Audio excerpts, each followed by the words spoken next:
One of the really great things about a university education is that everybody that I know that has had a good experience at a university is fantastic professors who explain things in ways that make it so clear and give you great ideas and pull stuff out of you that you didn't know was there. And we had that experience, John and I, this week, talking with Professor Waldemar Pfoertsch.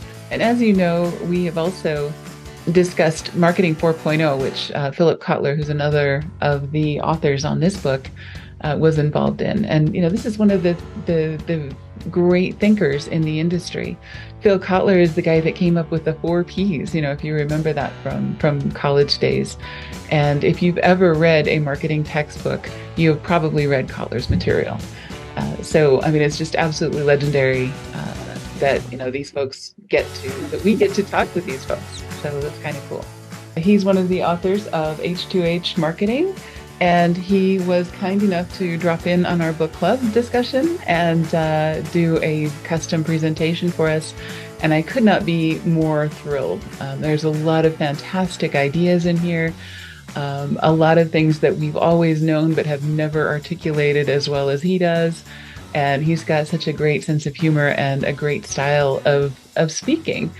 But I wanted to give you a little bit of background on Professor Waldemar and why we should listen to him. So he holds academic degrees in business administration and economics and obtained his doctoral degree in social sciences at the Free University of Berlin. He is an advisor to the United Nations Industrial Development Organization and has been working with international consulting firms for years. After several professorships, among others is the professor for international marketing at the University of Villingen-Schwenningen in Germany, visiting professor at the Kellogg Graduate School of Management at Northwestern University, lecturer for the strategic management at Lake Forest Graduate School of Management.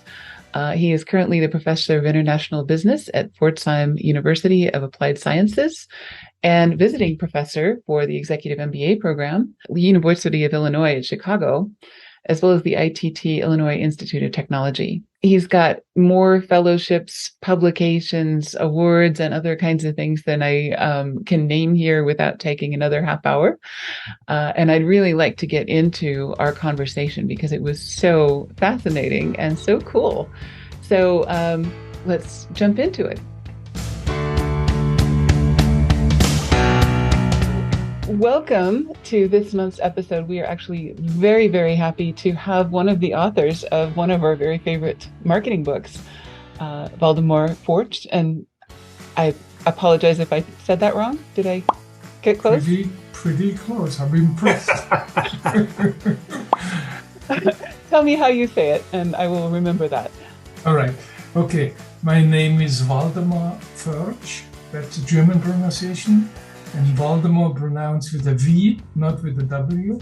Got it. It's Waldemar. And Pfoertsch is a PF, which is not a sound in the American alphabet or in the English alphabet. So PF, you don't have. So keep the P silent and say Pfoertsch. Excellent. That's all right. the easy thing. Well, my students say professor. Right. That's probably easier. We'll just call you professor if that's all right with you. Well, Waldemar is also a good one. All right. Let me introduce myself a little bit more. And before we get started, I want to share my screen charts which I have prepared, which you will get at the end of the presentation, Of course. and John and Paula will give them to you. Well, as I just explained, my name, it's not it's a very unusual name, therefore it's easy to remember. I'm the only guy in the world, so if you Google me, if you Google the name, it's always me. That is a rare distinction. I don't think anyone else I know has their sole, are the only one. Well, I'm born in Germany, but I have lived at many places. I've lived more than 10 years in the US, in different stages. I've lived in China and many more places. Currently, I'm in Cyprus. I'm a professor at the Cyprus International Marketing Institute, which will be soon an international business school, an international university. And I've been teaching for the last 20 years. In Germany, I was 10 years in consulting and 10 years in industry. I worked for Siemens. Some of this period working was also in the US. I'm publishing books with various authors. I have published with Phil Kotler 4 books. This is the 4th one. We have a new book, which is actually a case study book on H2H marketing, almost done. It will be hopefully published in 2-3 months. So that's in the pipeline, which will give some more explanation on the new concept, what we have here. So what we want to do today is we want to explain you the genesis of the human-to-human marketing and want to tell you a few aspects of that book. I'm very happy that you have distributed the book and used it. And there are still people out who read physical books. Yes. I like that. There's a particular strong group in India. So many Indian people are waiting for the expensive books from the West to being shipped. So we ship H2H marketing to India because they don't like the digital one. I personally prefer digital now because it's much easier to work with and much easier to quote, much easier to copy, much easier to use it, which is also a big issue of the new H2H marketing concept. So what we are doing today is a small introduction of the new concept, of the new ideas, and hopefully some discussion on the topics around the issue, because what we are proposing here is actually a big shift in the marketing. The book was developed through various passes. You mentioned Phil Kotler's book on marketing 2.0, 3.0, 4.0, 5.0, which puts the digitalization of marketing in the foreground. And it is also built on this other side on the B2B marketing concept, so industrial marketing. Together with Phil, I actually wrote also a book on B2B2C, from industrial to the final consumer. Right. There are certain companies who are doing that. The most famous case is Intel Inside, where the Intel was marketing to the final consumers. There are a couple of thousand companies out who do similar concepts. Gore-Tex, you probably know, Dolby, and other companies. And in that string of research, we figured out that the need of the consumers are changing, and the focus need to be adapted. Also, Phil and myself worked on shareholder value as the major driving force in the 80s and 90s in the marketing area. And you probably also have seen Phil books on his critiques on capitalism, where he has quite some strong opinion about the need for change in this approach. And what we are doing now, we are moving away from the shareholder orientation to the stakeholder orientation.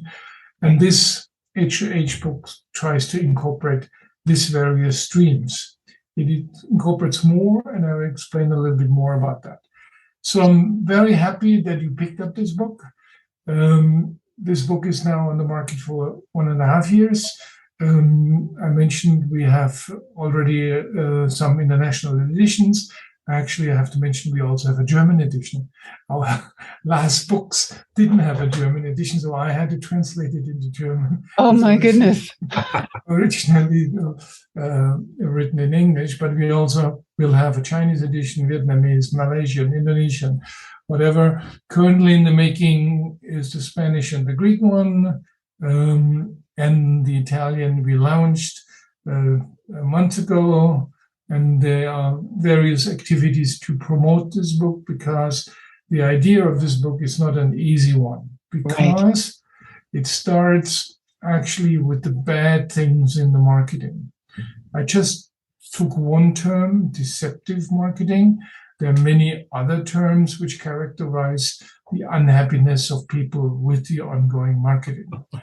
Marketing is overused, and marketing is actually, in some cases, taking advantage of its strong position, and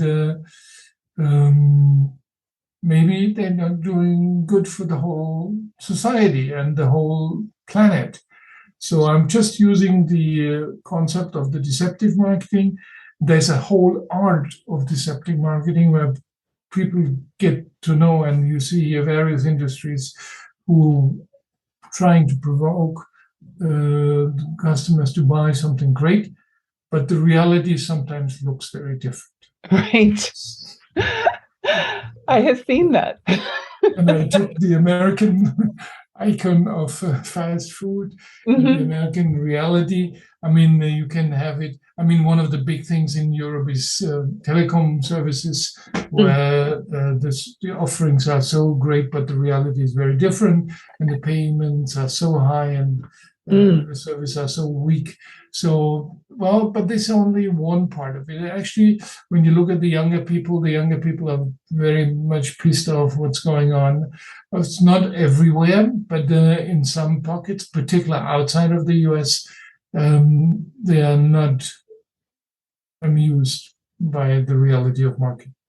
And therefore, we have to be clear what we want to do here. Actually, what we say is that the marketing, what we want, should go back to the basics, should really care about the people, and should provide the things that are necessary to make a better world, and not only a better looking burger, and that's a good burger. There are some examples in the airline business too. This is an example from Malaysia, where companies promise something and don't deliver. But that's, say, the easiest part of the not so good part of marketing. We could go much deeper into it, and you know about tobacco marketing and petrol marketing and all this kind of stuff. Well, nevertheless, I think if we know that and we make up our mind and say we want to do something different, we could do something different. So we could look at the things which are really important, and we will get support by the young people. And here is the Eman index for checking out the demand for sustainability in certain groups. And this is a US analysis where they ask people, is it extremely or very important for me that companies implement programs to improve the environment? So do you want green products? Very simple question. And guys like myself, we say yes, right? I'm driving a Tesla, right? And so that's a machine which does not have so much exhaust if the power plant provides you a green energy. Yes. It doesn't do it all the time, but it could happen. So baby boomers are willing to do that. The Gen X are even better, but most important is the young people, the millennials, 83. I have not seen so many vegan people in the older group than in the young ones, right? Right. And these vegan people are not only in the US, also in the global. The millennials are environmentally conscious. Well, but that question was about importance. The more important question is actually, will you change your behavior? Well, the baby boomers do, and 30% or 34% say they will buy the better refrigerator or don't take the car or whatever. But compared to the 60%, it's half. Yeah. So their commitment is not where it is. and they go along with the things what the company offers them. But the young ones, it's 75. Yeah. And you see that every day, and 73 on the global level, you see that every day when I go out with my students and I go to the burger with them, to the McDonald's, what we're not doing normally, except in certain situations, but then 50% will not eat meat. Mhm. And these are not that young. I mean, millennials are 22 years old now. So, yeah, 22, 23, 24, right. Yeah. But they are acting, the even younger ones. I wouldn't say getting worse, but the even younger ones are getting more conscious, particularly in the animal area, particularly in the food area, particularly on transportation and stuff like that. And Corona actually did its share to it. You can do lots of things online. You don't have to meet physically with all these ups and good sides and bad sides. Well, but what the message here is, companies watch out. Yeah. You may lose your customers.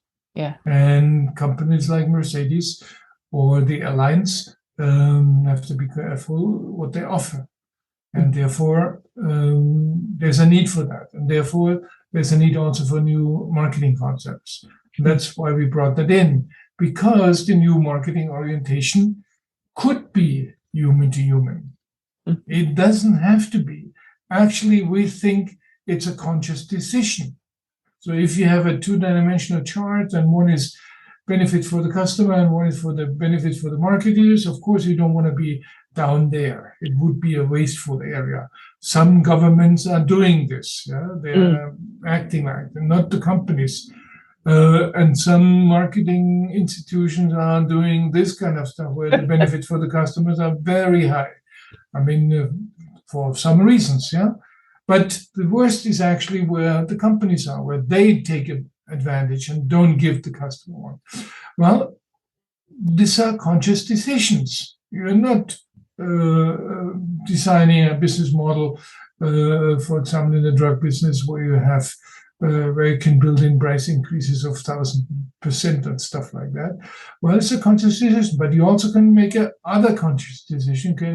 You can make a conscious decision in the other direction, where both parties are benefit from it. And I think that is in the world where we could live. And there we could actually also look at the human aspects of the way we are doing marketing. So what we say is human-to-human marketing is a conscious decision for an orientation of the marketing activities. We have to overcome the situation where we're in, and we have to make sometimes hard decisions to move forward. It may need additional investment, but the most important, it needs a different mindset. We need to understand first why we're here. And therefore, I love this picture, so I took it and say, okay, read the book and enjoy it. Well, nevertheless, the basis of everything is innovation. Because if you have something on the table which does not do the things what you want to, so you have to put the innovation in every foreground, in every aspect of your activities, in the foreground of your activities. Having new products, having new business models, having new communication, having new things is the driving force. You cannot do it with old stuff. So, and of course, the innovation should start somewhere. It could start on the manufacturing side, as many German companies have done it, or on the innovation, on the technology side, as Japanese and now Chinese companies are doing it, or on the marketing side. Nevertheless, the orientation should be clear. You should solve a human problem and not an unnecessary problem. And you should find a solution.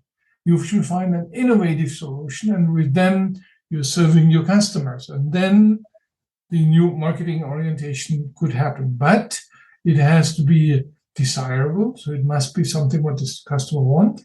It must be viable. It must be work. And it must be feasible. And out of that, then you can provide solutions. So having this principle of the trifecta of innovation in your mind can be a starting point of your changes. And therefore, we think if you think in marketing new, you need to also think you're offering new. And that comes with various methods. We said design thinking is the method what we prefer. You can use different one. The nice thing of design thinking, it's human-oriented. It tries to understand the situation. It observes. It looks at the different points of views. It comes up with some ideas, maybe prototype, test it, understand it on a different layer, and do the whole thing again. And the double diamond gives you a methodology to develop human-oriented innovations. Of course, there are other ways of coming up with innovation, but that is just one method. And we propose this as a way of doing it. And if you know that the innovation is so important, you may find the right method for doing it. And we offer design thinking. So design thinking is a way of understanding. I mean, when you look at aviation issues, in many cases, you look at the technical solutions.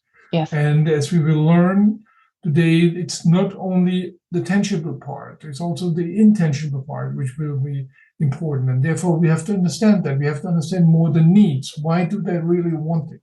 Is it only convenience, or is it prestige, or is it efficiency? Whatever it is, you really need to look into that. Oh, question. And you need to understand that there's a service orientation needed. Mm-hmm. Of course, if you have aircrafts, you have machines, you have hardware, but today we are buying service. Every product has tangible and intangible ones. But the question is, what is your service? What is the thing what you are offering? Are you selling a book? Or do you explain it? Or you show how to implement it? So the book may be the basis, but the knowledge around it is the service. So you have to look at things, what has been called the goods dominant logic. And the goods dominant logic is the old thinking, where you looked at the offerings from a hardware point of view, from an engine point of view, from a technology point of view. And today we are actually in a world where individualization and dematerialization is working. We are looking to a service dominant logic, where the service, the knowledge, what we are offering is more important than the hardware. And that is a big shift from tangibles and standardized products, from selling, and from the main idea that the customer is actually destroying the product when they consume it. Mm-hmm. So this old principle is history, because now we talk about intangibles. I mean, when you book a flight, of course you need to be transported, but actually what you need more is it on time? Is it comfortable? Can I sleep? Can I interconnect? Can I communicate? All these things, what you need. You may also need individualization. Is it the one what I want, or do I have to do the things what other people also want? You're not only looking at operant resources, which are standard, but you look at operant, the knowledge. You want to really understand, and you want to get out of that. I mean, last week I did a bicycle tour with my brother, and he gave me his bicycle. But the most important thing what he gave me was the way to use the bicycle and where to go. So I enjoyed being part of his service thinking. And the next point is the customer is actually creating value. Yes. And this is a concept what has not been used before. So the principle of co-creating. Co-creating means I'm offering you a service with tangibles and intangibles. You are taking this service, and out of this service, you make something special. Yes. I mean, if I rent a helicopter and make a rescue mission, of course, I have to organize all around the rescue mission, but the helicopter is a piece of hardware which I need. And then the overall service is the rescue of the people. And then the people survive, and then the people are happy, and by that they create new value for themselves and for others. So the co-creation thinking is a complete new one. And with this new one, you have to have a different marketing. So design thinking, service orientation, and service dominant logic. And I bring here the example of Lufthansa. I still remember Lufthansa was categorizing his people into heavy metal, which were the guys who moved the boxes or had the engines, maintained the engine and all this kind of stuff, to the new one, to a networking world, where they are providing services all around the globe in whatever form they want. So they have the equipment and use it, and the service is actually the thing what makes them different and makes them apply. So that was a big fight. Many years ago, I did a couple of projects within Lufthansa to move away from the technology orientation to the service orientation. And that was 10, 15 years ago, but now we are even a step ahead. Well, there are individualized services, SAS, and I flew it. It was really fun. Do we have this service? Or there's another thing which I did.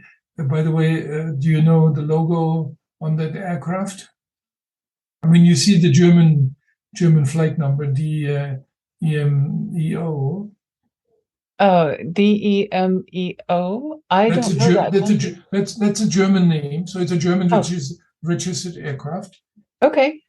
But it is actually a Libyan trainer. Ah, that is the Libyan symbol, the red and white. Symbol. Okay. So after the fall of the thing, my friend bought it. And so we do rescue missions. Actually, we flew to Poland the last couple of months for bringing medicine and bringing people back from Ukraine. So this kind wonderful. Of stuff. Yeah. All right. Well, that shift from the goods dominant logic to the service dominant logic make the customer as co-producer and co-designer of the value proposition, and the transaction gives you the opportunity to put the customer in the position as co-creator and the realization of value in use. So when we talk aircraft, it doesn't help us when we have an aircraft sitting on the ground. What we need is an aircraft flying and an aircraft operating, and that value in use creates value for us. We are transporting people, we are making people happy, we are bringing people together, we are doing all this kind of stuff, and understanding this concept of value in use is actually very important. If you have this concept in your mind, in the way you think, you actually communicate completely different, and you actually design your products very different. And companies who do that, and by the way, the big guys, the Googles and Amazons and Apples are doing it continuously, then you can see how the difference to the companies who are not doing it increases, and how this system, how this principle are working. So having this said, I would like to mention a few more aspects to the digitalization, because the digitalization is the third pillar of this new concept, and this digitalization really has changed many things. It has changed the aviation industry, but it also has changed the marketing. I mean, now every flight is known, and every action is visible, and every temperature of the oil is recorded. I mean, this is all part of the digitalization game. But for the marketing, the most important part is here that we had a mass market in the 90s, up to the 90s, where you had lots of TV commercials and all that kind of stuff.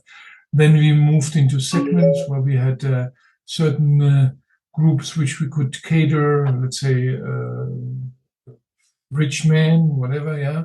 But now we are looking at individuals. Right. We can make one-to-one marketing.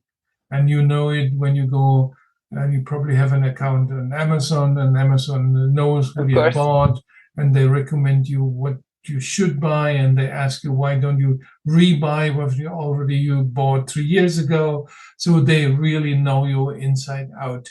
And Spotify, Wall Street Journal, your banker, they are all in the individualization of the business. Yes. And you can do that in aviation too.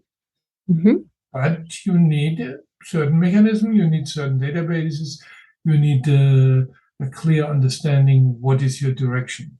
Of course, there are other possible business models, but the individualization is important for service domain logic and the digitalization. Another important part is the de-materialization, and it's actually a very interesting concept. In the digitalization, of course, we need material products. I mean, we need the computer. We need the books to be shipped by Amazon. There is something, but most of the books which are shipped today are actually ebooks. Yeah, true.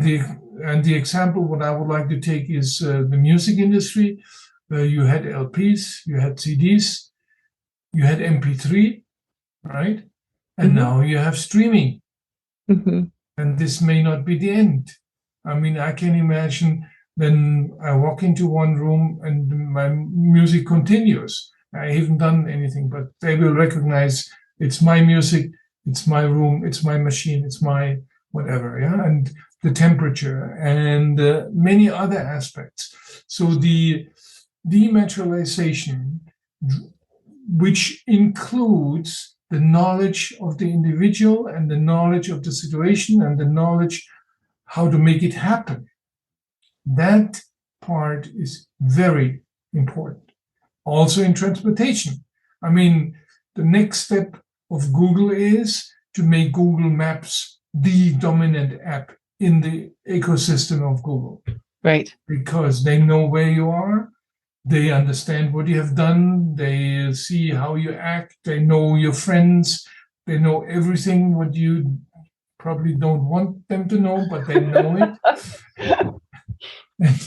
And this could also be applied in airlines. And I have not seen a full dematerialized application in the private. Maybe I haven't seen it, but it could be there. But my fantasies goes as far that they actually pick me up or wake me up when I need to go. Yeah.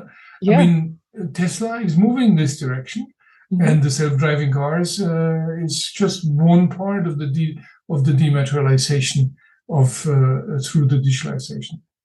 Okay, so if you understand this impact of this kind of things, then your marketing will be different. I also would like to introduce another concept which is also important. It's the so-called solo-mo concept, which needs also a different mindset. Solo-mo stands for social, local, and mobile. Social means social media, social activity, social interaction. Local means local where you are. It could be multi-local. Yeah, so I'm living in Germany, Cyprus, China, and others. So, I mean, you have your local contact, your friends, your family. That could be also be replicated digitally, and it is mobile. And so far, we still have the mobile phone or the smartphone. In the future, it will be an implanted chip or other devices. Right, or a watch. Or watch, whatever it is. It will be many ones. And out of that, of course, your communication will be different. Number one, you know more. You should know more. And you should incorporate the weather, the mood, the friends around you, and all that kind of stuff. It should be enhance your usability. You don't want bullshit news. You want the news which makes your life better. You want efficiency. And of course, you want convergence of the different systems. And all needs the mindset of always on. Of course, you may sleep, but when you sleep, you have the smartwatch monitoring your heartbeat. That's true. Well, and I want it. Yeah, and consciously. It knows not to bother you during that time. Yes. And actually can save my life. So I want the always on. But what I need is companies who understand that and cater to that. And so far, it's only a few one. And I think in the aviation industry, this is also possible. It is possible in the pharmaceuticals. I mean, when I bring this chart in the pharmaceuticals, they know exactly what to do. And their need is even more higher because many things could happen during the night and other circumstances. Yeah, I mean, I have the change to the iWatch because it has that fall algorithm. So when you fall, it's called the emergency service. And I want that because last time I fell, it was in the Albanian mountains. Oh. And my friends were a couple of kilometers away. And luckily I got up. But if I wouldn't have got up, the watch could have saved me. Yeah. Right? And that kind of convergence is needed. So that's another concept, which then leads to our new marketing concept, which is a theoretical concept. And therefore, it is pretty abstract. So it has the design thinking, which is human-centered mindset, which has the marketing experimental. So you find out they have the iterative innovation process, and the marketing is based on deep human insights. So using design thinking, we think, is the right method to really understand what should be done for the future. We also think that the service dominant logic, the concept of service dominant logic, should be used. We think it's the conceptual foundation of our thinking. We particularly think that the co-creation part is very important. And we also think that the customer experience part is crucial. There's more written in the book, but I think these major things we should memorize. Yeah. On the digitalization, we have it as technical prerequisite. We couldn't have that H2H marketing 25 years ago. No. We needed the technology improvement because that gives us the possibility for dematerialization, but it also has a big issue, which I just want to mention, which is the trust issue. Yeah. I mean, when we deal with people online, how do we know? I mean, I still remember the days where we had early video conferences, and I did no video conferences if I haven't met the people before. Today you can't do it because everything is online. I mean, I have not met you in person, and I don't know, are you 1.70 m, 5'5", or are you only 5.1? Right. Yeah, but we're doing now, but nevertheless, the trust is the ultimate. Yes. I mean, we know about cybercrime, and we know about all that kind of thing. So we need to build on that, and companies need to consider that. So this is the basis of the framework. I liked your picture, but it has some additional complications or additional dimensions. One of them is the mindset, the way I look at it. As I said at the beginning, you can have a different mindset. You can have a profit-oriented mindset. But what we said, we are now in a time where we can have a human-to-human mindset. And by the way, it should also be ecological, and it should also consider the animals. I mean, when you look at trees, they cannot run. No. And if we destroy the environment, it's our responsibility. Yeah, and they have been here for a couple of more millions than we have been here. So I think that kind of mindset is a necessary step and a conscious step. We also need the management to make it happen, and we need the processes in place that this could actually be implemented. So this is our model. It is a thinking model, which means everything what you make out of that, you make out with the way you do it. You make it in your industry, you make it with your ecosystem and around it. But we think it's a model which can guide you in the right direction, and you can adapt it to your requirements. So short-term thinking is important, but long-term success is actually what we want. We had the last 50 years great growth. Yeah, we are now a little bit in trouble on the political side. We have some wars. We have some currency issues. Nevertheless, we are here in another 200 years, and if marketing want to survive, they have to think long-term. Yeah. And we know that there are ways of doing it. So one way is that you tell the things what you do to your people, and 20% will love it. You share that you support things, and 23%, or you make a social position. Better is when you make a donation, when people see that you do something in the right direction. And the same is true for politicians. Call out the opposition is nice, lobby for the right stuff.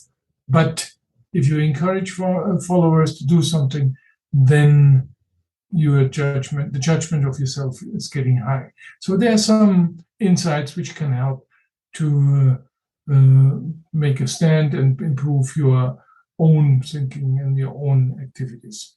So I like that. And for that, you need to understand one concept, which is called by other people customer journey.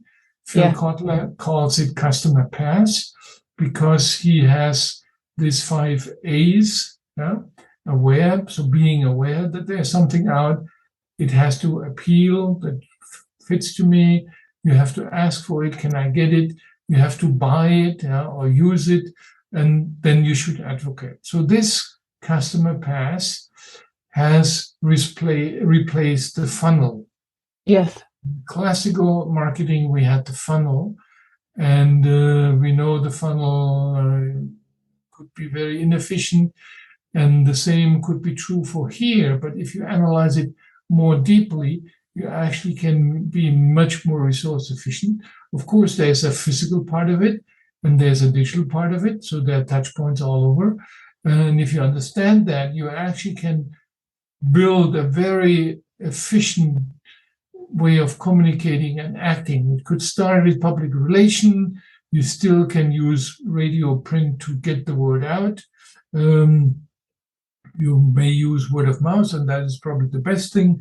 When the customer talk about yourself, you do something online, you have your own website, social media, you have a contact center, you have families and friends. I mean, this is some aspect of interaction along the 5A customer path. It could be different, but it gives you some orientation what is possible. So you can buy it online, or you can buy it in the store, and then you use it, and you service it, and then you advocate it. And all this gives you a framework. And what I advise is look at the principles here and make the dots the way it is in your business. And then, of course, the important question is how efficient are these dots? And how is that row? Is it equal, or does it go down? And then you can actually combine ideas which you had used in the funnel in the customer path. And you can also look for the right data. And of course, you want the conversion happening at every stage. So understanding this gives you another tool, and therefore create the loyalty. The loyalty really is the ultimate. And if you remember that what you want, that somebody who has enjoyed your product, buy again. But actually what you want, you don't want to let them go through this 5A process, because that 5A process is expensive. What you want is that they get aware of a new product and they jump. Yes. So that loyalty loop is actually that what we really want. We do something great, people know it, you do something better, people buy it without checking, comparing, whatever. And if you can create that, then you have won. I mean, you have this iPhone or the iWatch, and you will buy 5 years later the next one. Just assuming the next one is better. So if I know the innovation has to be proven, And if this is proven, you jump. You don't check Fitbit or whatever, So that principle needs to be understood and need to be acted in. And out of that comes a very important thing, and I think many of you know the 4 Ps, and Phil Kotler has promoted that for many years. It was very useful. The most important part of this one is, and not too many people consider that, this is outbound marketing. Outbound marketing means the company is pushing. Yes. The company designed the product. Of course, there's some input from the customer, yeah, but mainly designed, created by the company. They determine the place, the distribution. They determine the promotion or communication. They determine the price. Everything is outbound, which is okay. Yeah. But if you have knowledgeable customer, they don't want that. Right. They actually want to create their own product. Right. They want to design their own software. They want to design their own trip. So the changes are actually so fundamental. And when you look at the development of the marketing mix, it was created 1964. I mean, this is stone age. Right. Yeah, and it's still there.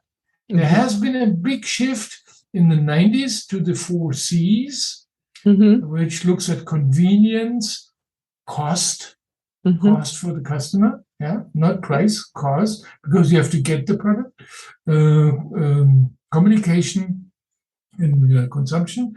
So Right. that means it's an inbound. Mm-hmm. You look to it. And by the way, Coca-Cola and Nestle and Unilever, they are applying this principle since 20 years. Yes. And they do it right. Yeah. We had many more in between. There have been the 5 E's, 5 C's, and then I introduced one which is called 5 E's. And I would like to explain that, which is an inbound and outbound marketing. It is dynamic, which means we're looking at knowledge, not promotion. Mm-hmm. I give knowledge and I get knowledge. So we talk about exchange, continuous exchange. I learn today what the customer does and I build it in.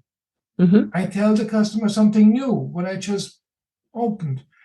You don't run a commercial for 10 years anymore. It's not possible, right? Because things change so much.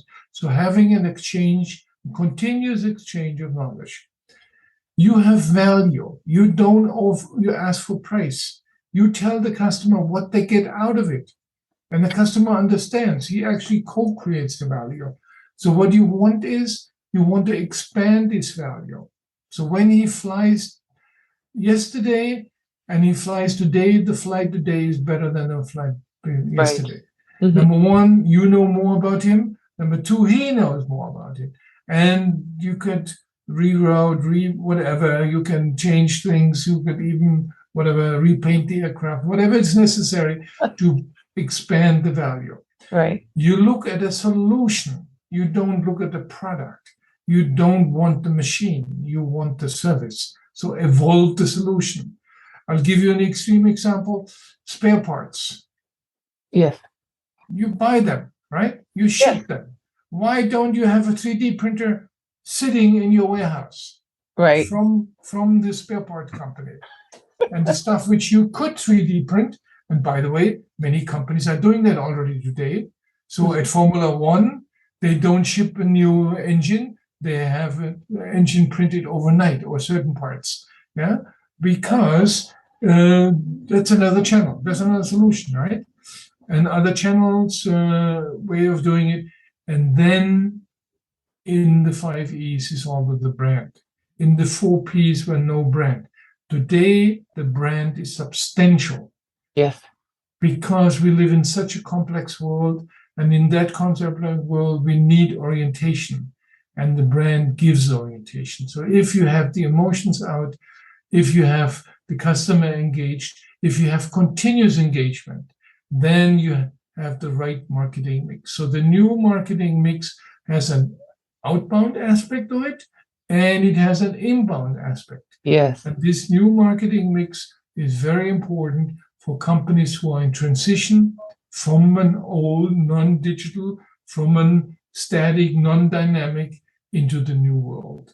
And I think if you look at H2H marketing, and there are many other concepts, so I picked the marketing mix as one of the important things because I believe companies like yours have in need of this kind of concepts. And if you understand the concept, you will offer something better. You will have a competitive advantage over other providers. And with this competitive advantage, you can even change the world to the better.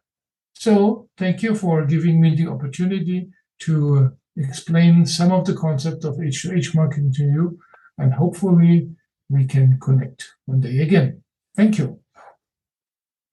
Thank you, Professor. That was such a gift to have you explain these. When I read the book, they leapt off the page, because of the very clear visuals and everything else. But it is so cool to have you walk through that with us. And, that's not something that happens very often with us, is to have someone who is so clear and so passionate about what applies to our customers so well. I had one question, and that is, or maybe one comment. Oh, okay. These are the three guys who worked on it. Yeah. Okay, but by the way, Phil is 20 years older than me. I'm 71. Uwe is 10 years younger than me. So that's the team. So you have a very diverse team. That's wonderful. But they all have bald heads. You have that in common. Right. Okay. Thank you. All right. What's your question? Thank you very much. A lot of our clients are reluctant, or at least, when I talk with them about some of these concepts, they think, oh, well, that's great for the big companies. But, we are a small company and we don't have the kind of resources to be doing that sort of thing. I actually think it is, especially in the design orientation or the design thinking, it's an advantage to be a small company because you can shorten that feedback loop. You don't have to go through, like when I was working with Wells Fargo, we had to go through 80 people in order to make any kind of a small change to a website. With a very small company, you have 5 people that need to coordinate and buy off on a decision to change a product or something like that. And it's not only the design thinking, it's also the service orientation. In large corporation, making service happen is very difficult. And then in addition, the digitalization brings it down to one-person companies. I mean, this concept is a concept mainly for smaller companies. It is very difficult to implement in large corporations. They have a heavy load of history, and they have a heavy load of commitments to certain people where they cannot let go. And therefore, I think it makes more sense for medium-sized and small companies. Actually, I have the hope that the companies which are small and dynamic, picking up this concept will take away parts of the share of the large corporations. Why cannot somebody develop a smartwatch than somebody else? I mean, we have 20 smartwatches on the market, and 10 of them are from large corporations, and the rest, I mean, Pulsar, I know this company, it's a Finnish company, sticking to their niche, but it's so difficult for them to make it happen.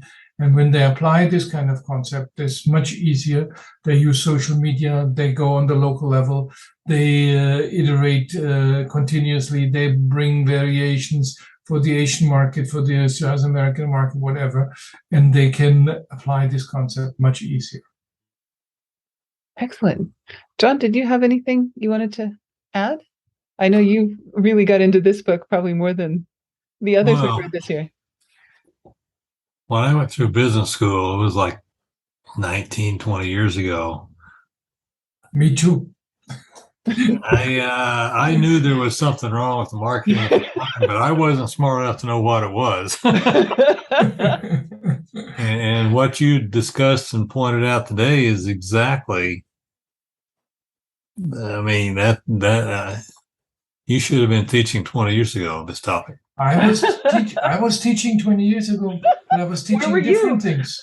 I was teaching the stuff what you were hearing. I was at Kellogg, 1990. That was actually 30 years ago, right? And that's where I met Phil, and we had lots of discussions. And applied the concepts which we thought were the right concept at that time. Yeah. It took a couple of years and a couple of crises to come to these insights. Right. And there's so much to change now. Mm-hmm. Also because we were so confident that what we told the students is the right stuff. We were sometimes even overconfident. Mm-hmm. I mean, when you look at consumerism, you have to, I mean, we changed the world. We made the people fat. We did. Yes. So we need to, it's the responsibility of the companies. And the marketers, yeah. And the marketers, right? John, you learned Kotler's 4 Ps in business school, didn't you? Yeah. And that was in the 90s. Yeah, of course. Oh, yeah. So, and it is good to the extent of as far as it goes, you know, but it is incomplete, as you mentioned. We need the 4 Ps. Oh, we need the 4 Ps because that is the starting point. If you don't tell people that you have something, you're not there. Mm-hmm. I mean, of course, it could start with word of mouth. Yeah? I have something and I tell somebody and somebody, This happens once in a while. Mm-hmm. Let me give you an example. The zipper you have. I mean, every pants has a zipper. Every jacket has a zipper. Isn't that a great technology? I think so. Yeah, it's one of the really fantastic technologies. So they need to tell the people when they have an innovation. It will not spread by itself because it's low interest product. Oh, got it. Yeah, because nobody ever thinks about it, and you know, you just buy it. Somebody tells it, and it's mainly the distribution who determines what they buy. Yeah, they sell where they have the highest margin. Mm-hmm. Right. Super low cost to produce nowadays because highly standardized. And that is where push marketing 4P still works. Mm-hmm. But if the customer thinks that zipper is always in the way, right? If you would have a Velcro, it would work, but the Velcro is not good enough. So the companies who are producing the Velcro have not innovated enough. Mm-hmm. There is room for improvement, right? In many ways. So that is room for small companies who couldn't come up with a new solution, who could change the world. And the same is true in aviation. I mean, what we see now in aviation is the shift to drones. Mm-hmm. That's true. So who is doing it? Who is doing it? What extent? Who is experimenting? I mean, there's so much we can learn from the digital companies and the interaction. I mean, it took so many years to get internet onto the airplanes. What the heck? They had communication all the time. They just wanted to capitalize on it. Yeah. And space marketing, you know, the cargo, the charter, I mean, all of that is going to be in space now, you know, to service the GPSs, service all of that service that other people don't see as aviation. It is still in the air, you know, so and there's much more room. I mean, if we would take all our aircrafts which in the air as flying radio stations, or flying transmitting Wi-Fi stations, we wouldn't need Elon Musk's low-flying satellites. True. Because they fly always where people are. Oh, that's a fascinating idea. That's really cool. Well, we had the same idea for cars, but it needs innovation. It needs activities. I mean, there's so many things what we could do differently, but you have to think about it. And you have to start from somewhere. You have to start what is the really human need and don't look at what is the structure, what is the hardware. Yeah. And how do you make that? And this goes back to Kotler's discussion on capitalism. How do you make that profitable for the right person? And, you know, so that works in the right way to benefit the world using the capitalist structure. And anyway, we could go on for days, I'm sure. It's a big issue and it's an important question. So I'm very happy that you picked it up. I would love to have a discussion with some of your friends. If they gather, let's say, on a nice day, I'll be open for discussions. But this time I would like to make it differently. They should have read the book and then I discuss it. I do this in class too. We call that flipped classrooms. So the students who have not read the book are not allowed to come in. And if they don't bring in questions, they can speak. And then we have a very hard discussion because we have educated people. This is one downside of the digitalization of education. It's so easy now. Yeah. And how can you challenge? So what we do is flip classroom. The knowledge comes with the students. From their experience and their ideas. Yes. That's so much more interesting. Yeah. And there are more innovations here in this area. All right. Fantastic. Well, thank you so much for sharing that and also sharing how it applies to your teaching. You're applying the evolution to your teaching as well. Thank you very much, Professor. This has been a most outstanding time with you. Absolutely. Impressive. Paula. You're very welcome. All right.